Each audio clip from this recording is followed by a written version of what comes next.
saying, no more indulgences, no more indulgences. Here's the Pope, it's not Pope at the time, it's more Pope Francis. He comes on the scene, who am I to judge? Who am I to judge?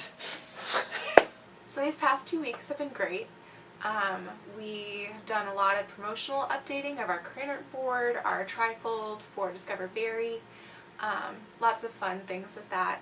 And Sora's been here, so we're on our 3rd session now. And we had a Sunday cookout this past Sunday, which was really great. We had a great turnout, worship and devotion, and lots of good food.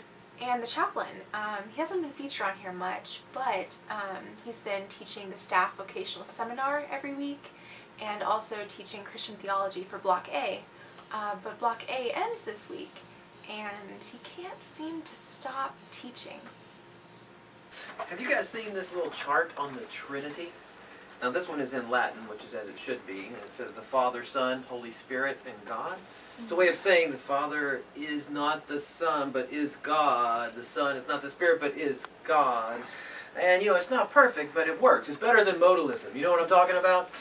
I mean, we don't want no Socinians in here. You know what I'm saying? And nobody used the fidget spinner as an illustration for the Trinity, okay?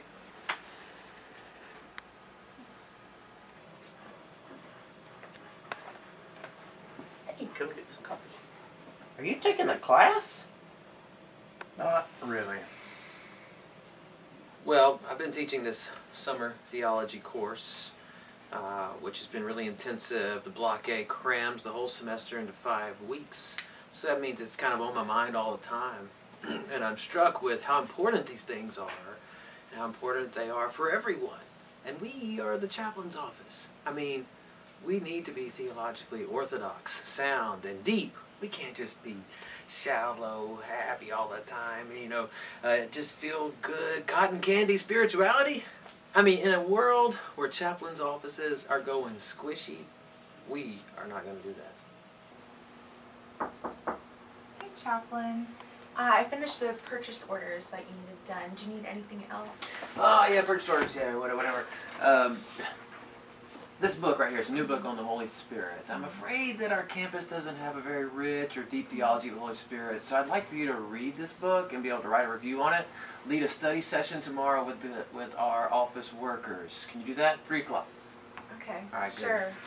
Good. You know, another thing, I'm also not so sure. Some people in the office don't seem to understand atonement theology very well. Lots of metaphors for it. So I'd like for you to read this book by N.T. Wright.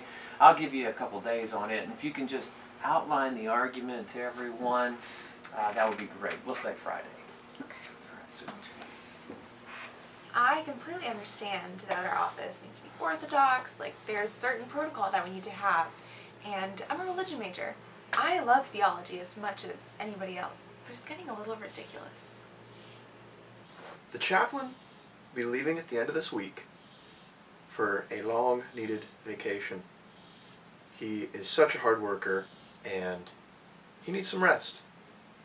But the chaplain will be back, and everything will be back to normal. All right, guys, I'm heading out for vacation.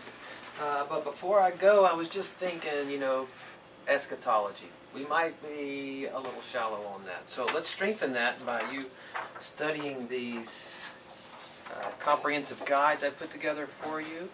When I get back, we'll discuss a little short exam, maybe an essay. Sound good?